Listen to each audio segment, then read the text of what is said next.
Dans cette vidéo, nous allons voir pourquoi nous avons souvent besoin d'aller au-delà de la recherche basique de Jira.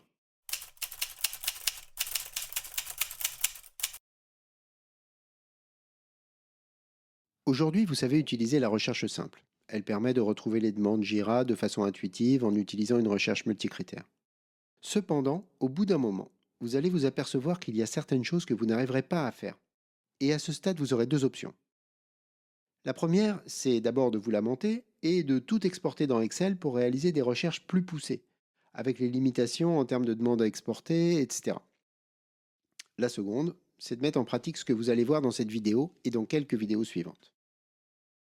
Vous allez voir que la recherche avancée, au début, ça peut effrayer, mais ensuite, vous ne pourrez plus vous en passer. Voici un ensemble d'actions qui sont difficiles à réaliser ou carrément impossibles à faire en utilisant la recherche basique. Admettons que vous vouliez retrouver toutes les demandes qui concernent tous les projets sauf un. Dans ce cas, vous êtes obligé d'aller dans la liste des projets, de cocher tous les projets, sauf celui que vous ne voulez pas. Ça peut être assez vite fastidieux.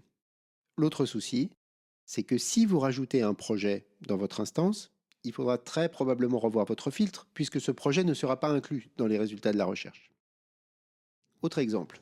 Si vous voulez retrouver les récits du projet Web Browser App et les épopées du projet Teams in Space, vous pourriez être tenté de cocher les deux projets dans la liste des projets et les deux types dans la liste des types, mais dans ce cas, vous allez récupérer à la fois les récits et les épopées des deux projets, et vous ne pourrez pas avoir les récits de l'un et les épopées de l'autre. Encore un exemple. Si vous utilisez des champs numériques, vous allez rapidement tomber sur des grosses limitations.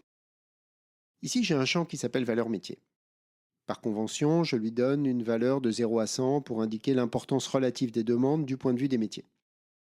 Je peux avoir besoin de récupérer toutes les demandes dont la valeur métier est supérieure à 50. Eh bien, en mode basique, ce n'est pas possible, comme vous pouvez le constater.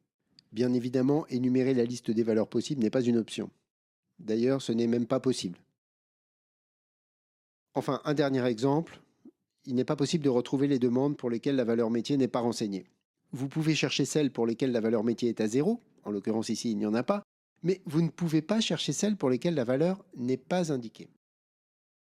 Pour toutes ces raisons, et pour beaucoup d'autres, je suis sûr que vous en avez déjà en tête, vous devrez passer un jour ou l'autre à la recherche avancée. Je vous propose de l'explorer dans les vidéos suivantes. À bientôt!